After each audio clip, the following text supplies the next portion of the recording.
नमस्कार, मैं पायल शुक्ला और आप देख रहे हैं 24 न्यूज। सभी दर्शकों को इस खास बुलेटिन में स्वागत है। बुलेटिन में सबसे पहले बात करेंगे भारत द्वारा पाकिस्तान पर की जा रही कूटनीतिक स्ट्राइक की। दरअसल सीमा पार आतंकवाद के खिलाफ भारत की लड़ाई को अंतर्राष्ट्रीय स्तर पर और मजबूती देने के लिए अब देश की राजनीतिक पार्टियां एक साथ खड़ी हो रही है।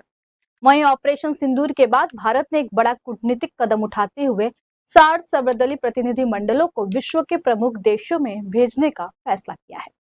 आतंकवाद को लेकर भारत की जीरो टॉलरेंस नीति का साझा संदेश दुनिया तक पहुंचाना इस प्रतिनिधि मंडल का उद्देश्य है। खास बात यह है कि इस अभियान में सभी प्रमुख राजनीतिक दलों के प्रतिनिधि शामिल हैं, जिससे यह स्पष्ट संकेत जाता है कि आतंकवाद के मुद्दे पर भारत एकजुट है।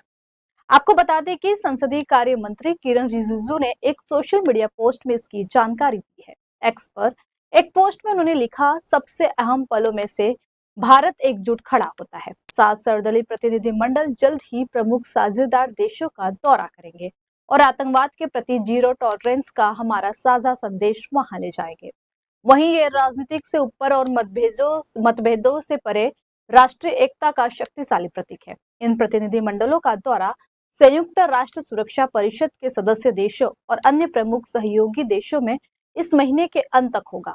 प्रतिनिधि मंडलों का नेतृत्व करने वाले सांसद में कांग्रेस के शशि थरूर, बीजेपी के रविशंकर प्रसाद, जेडीयू के संजय कुमार झा, बीजेपी के बैजयंत पांडा, डीएमके की कनिमोई करुणानिधि, एनसीपी एसपी की सुप्रिया सुले और शिवसेना के श्रीकांत एकनाथ शिंदे शामिल हैं।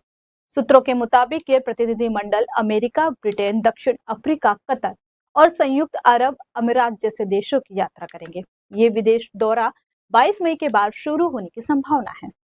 दरअसल भारत सरकार का ये प्रयास वैश्विक मंचों पर पाकिस्तान प्रायोजित आतंकवाद और नागरिक ठिकानों को निशाना बनाए जाने की घटनाओं को उजागर करने के लिए किया जा रहा है। वहीं सर्वदलीय प्रतिनिधि मंडल में चुने जाने पर सांसदों ने अपनी अपनी प्रतिक्रिया दी है।